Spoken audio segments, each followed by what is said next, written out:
Енді маркерімізді шешіп, осы жерге крючогымызды іліп аламыз. Жібімізді іліп, мына кончик жіпті осы ішіне көрінбейтіндей етіп қосып тоқып кетеміз. Сол жерге бір петля жасаймыз. Сосын маркерге дейін простой узормен тоқимыз.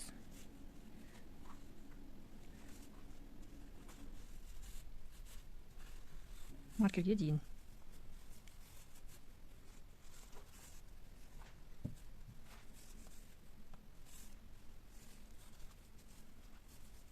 Маркерге дейін тоқыдым міне. Енді маркерді шешемізді. Сол жерге тағы біреуін тоқимыз. Сосын біріктіреміз. Келесісіне бірден біріктіреміз. Біріктіру деген тағы да көрсетіп өтейін міне. Жібімізді шығарамыз да бірден крючоктағы петляға өткіземіз. Біріктіру деп осыны айтады. Енді осы крючоктағы петляны жоғарыға тартамыз. Мына жібіміз сиятындай етіп жібімізді өткіземіз де осы жерді бекітеміз. Енді жібімізді тағы мына екінші жағына өткізіп, мына жерді қараңыздар, міне мынау тоқылған, басталған жеріміз. Одан кейін бір петля тастаймыз, міне. Мына петляны тастап кетеміз де, келесісіне іліп аламыз. Мына жібімізді келесісіне ілеміз. Ілдік. Сосын мына жеріміз осылай тартылып қалмау керек. Оны мына жердегі жаңағы размерімен бірдей болу керек, міне. Қатты үлкен де болмау керек, екеуі бірдей болу керек. Осы арасына қосып тоқып кететін боламыз.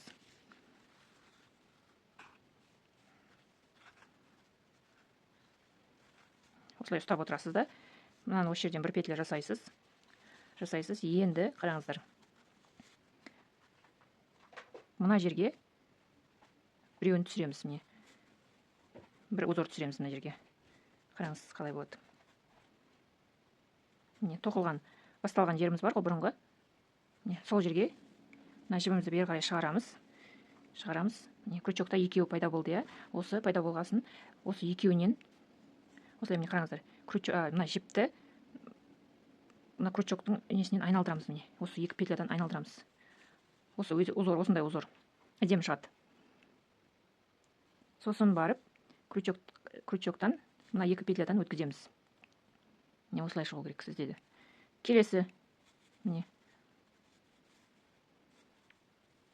өткіздік. Осы екеуінен айналдырамыз. Осылай айналдырамыз. Айналдырып болып, осы екі петлядан жіпті өткіземіз.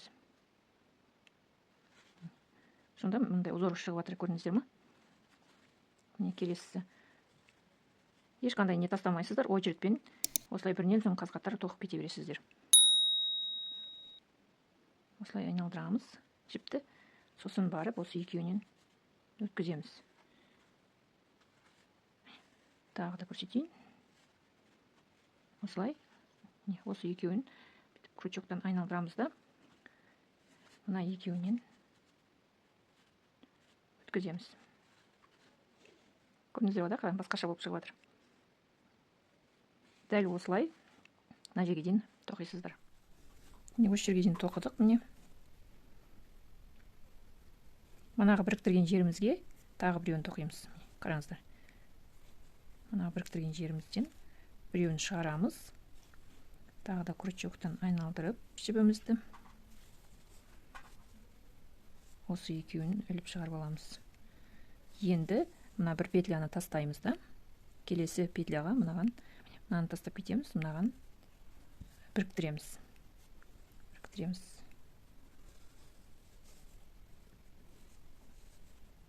Біріктіруді көбісі түсінбей қалады. Міне қараңыздар. Бір петляны тастадым. Келесісіне біріктірген жіпті бері қарай шығарып алғаннан кейін бірден мынадан өткіземіз. Сонда біріктіру болады. Енді мынаны жоғары көтереміз де кеңейтіп аламыз.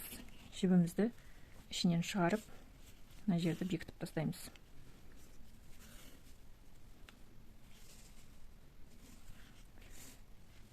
Ары қарай тағы да жібімізді мына бетіне шығарамыз. Тағы да мына тоқылғанды санамаймыз. Одан кейінгі тұрған петляны біреуін тастаймыз да, келесісіне іліп аламыз жібімізді.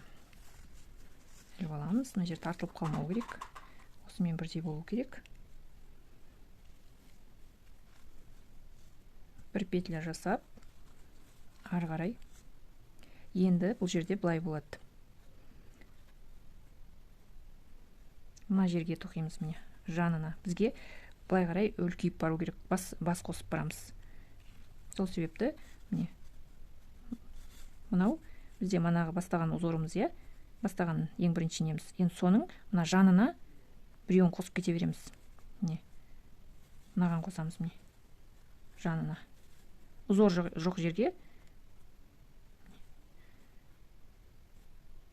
мынаған да болады негізі. Ол кезде мына екеуінің арасы алшақтап кетеді де. Міне қараңыздар, мынаған тоқысам.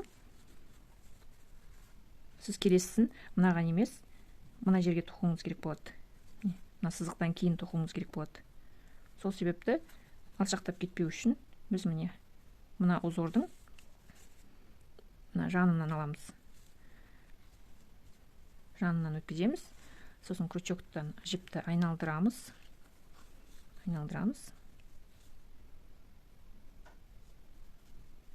Осылай өткіземіз.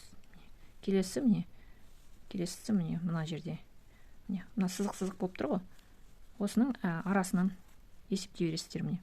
Мына жерде бір петля, мына жерде.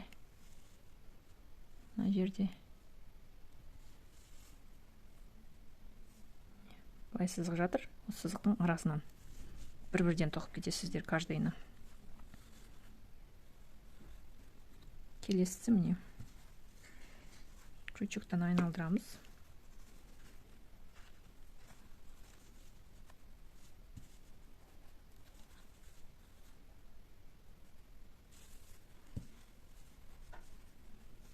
Крючоктан жіпті айналдырамыз.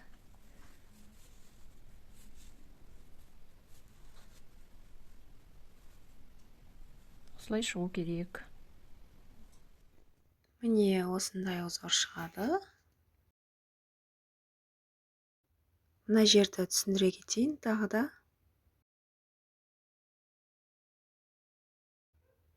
Мына жерде манаға біріктірген жерімізге тоқимыз. Осылай шығарып алдық. Сосын бір рет айналдырамыз. Да осыны іліп аламыз. Енді бір петля тастаймыз. Келесі петляға біріктіру жасаймыз.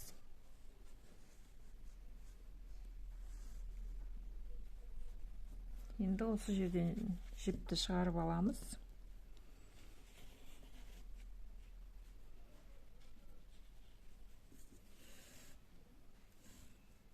Бекітеміз сосын.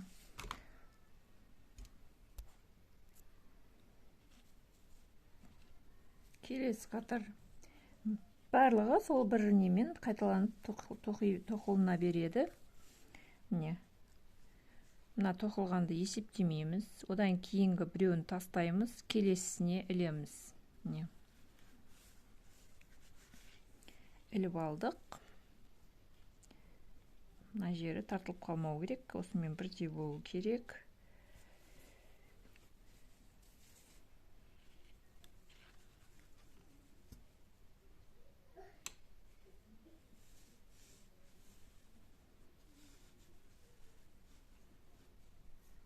Енді міне бір рет іліп аламыз, міне бір петля жоғарыға көтерілеміз.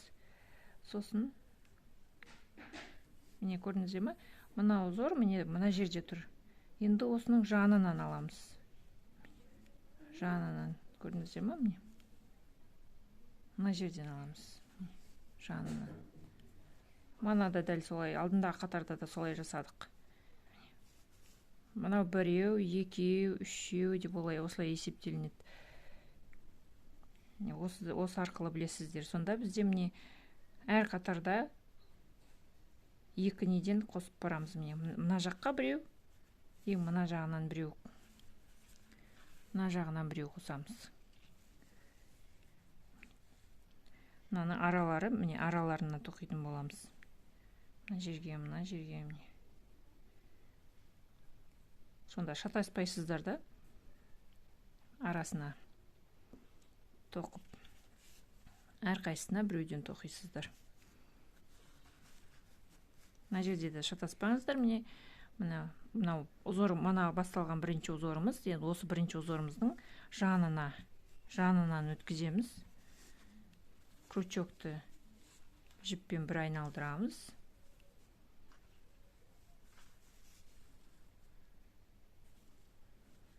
Сосын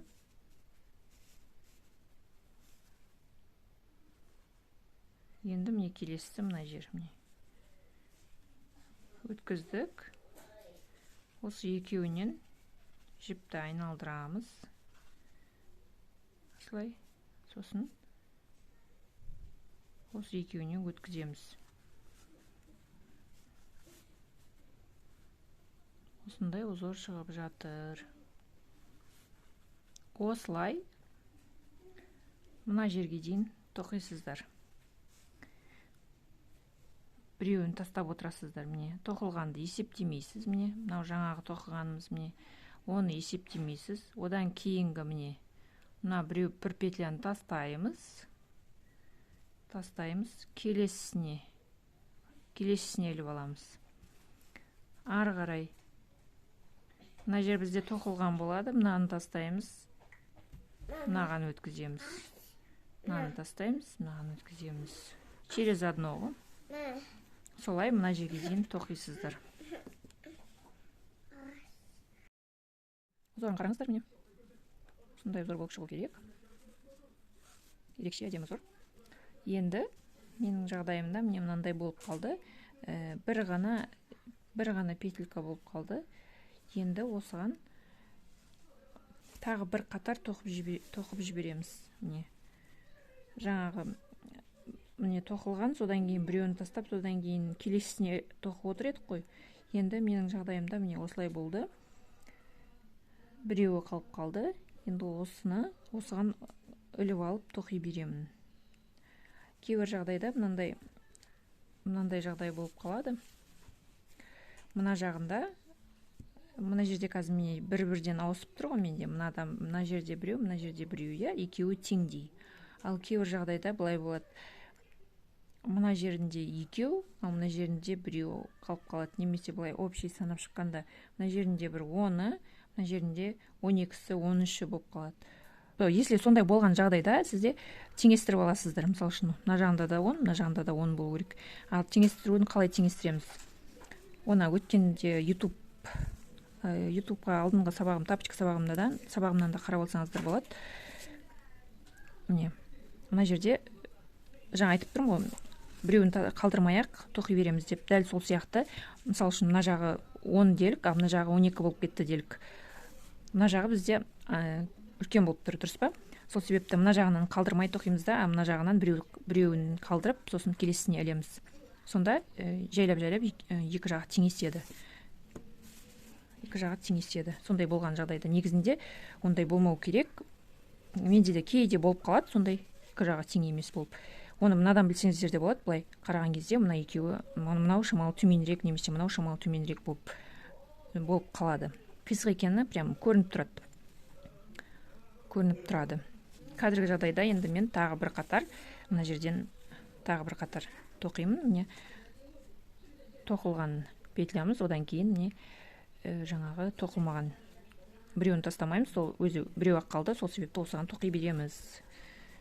Ол жаңағы ешқандай ошибка болмайды.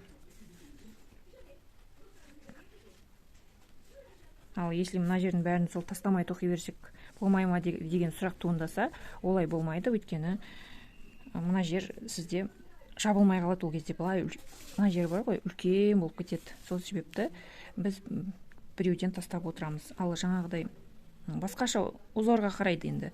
Ал жаңағыдай шақтары үлкен узор болса, онда екеуден тасталынады.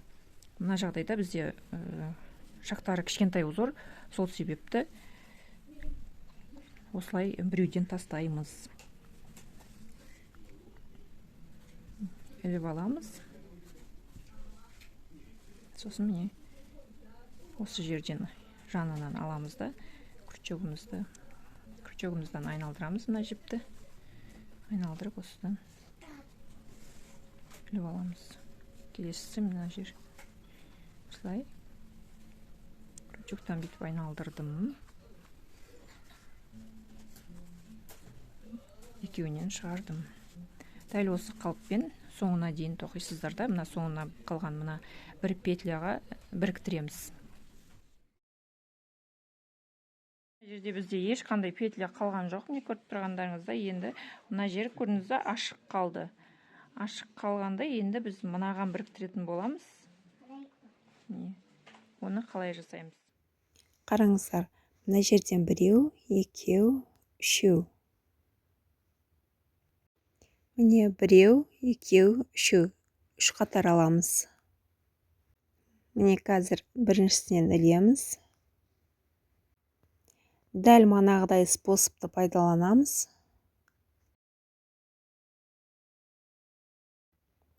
Осылай іліп аламыз. Әрі қарай дәл манағыдай тоқи береміз. Жанынан өткізіп тұрмын. Сол кезде мына жер ашық қалмайды. Бірігіп тоқылып кетеді. Жібімізді ораймыз бір рет. Әрі қарай манағыдай способты қайтадан қайталап, соңына дейін тоқып кете береміз. Мына жерге дейін тоқимыз, мынаған ілеміз. Сосын келесі мына петля и мына петля. Міне осы жерге дейін тоқып келдік. Енді міне мынау енді осылай қалмайды ғой. Сол себепті енді мынадан іліп алып тоқитын боламыз. Енді бұл жерде бізде өзгереді. Манадан бері бізде мына жерде прибавка болып жатты ғой. Прибавка жасамаймыз. Енді керісінше осы жерден іліп алдық. Керісінше қазір бізде кеміту болады. Міне қараңыздар. Міне мына жерден кіргіземін. Сосын тоқымаймын оны. Мына жерден өткіземін тағы да. Көрдіңіз бе? Сонда үшеу пайда болып тұр. Осы үшеуінен жібімізді айналдырамыз да. Осы үшеуінен өткіземіз.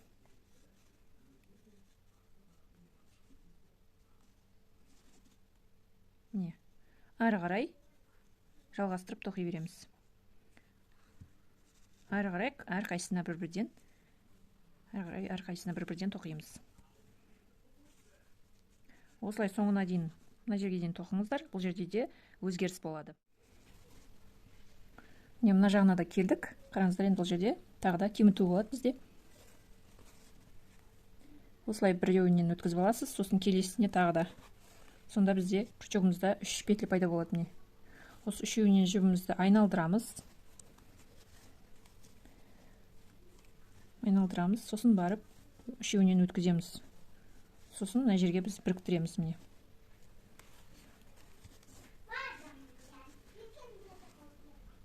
Біріктіреміз. Біз если бұл жерге жаңағы басты көбейтетін болсақ, ол кезде мына жеріміз үлкен болып кетеді. Сол себепті біз оны наоборот кемітіп жатырмыз. Келесі соңғы қатарды көрсетейін. Осы жанынан біреуін шығарып аламыз. Келесі қатардан тағы біреуін шығарамыз. Сосын осы үшеуінен жіпті айналдырып,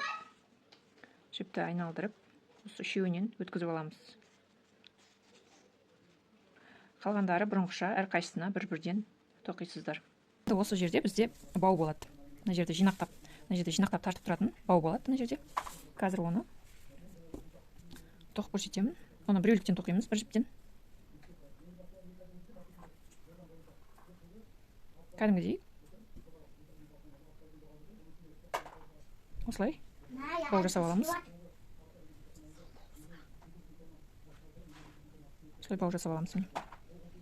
Мына жерге, мына несіне жететіндей өлшеп отырасыздар. Сосын шамалы байлауына артылу керек.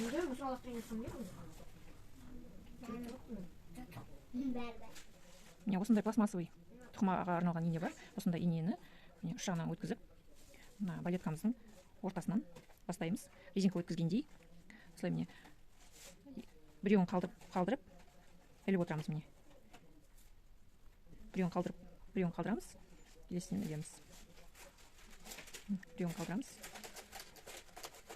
келесінен ілеміз. Дәл осылай соңына дейін, мына жерге дейін мына жерге дейін айналдырып өткізіп шығасыздар. Мында мен балеткамды подчеркнуть ету үшін мына жерде айналдырып обвязка тоқып шығамын серый жіптен. Балетканың бас жағын тоқығандағы узорымыз бар емес пе, дәл сол узормен тоқимыз.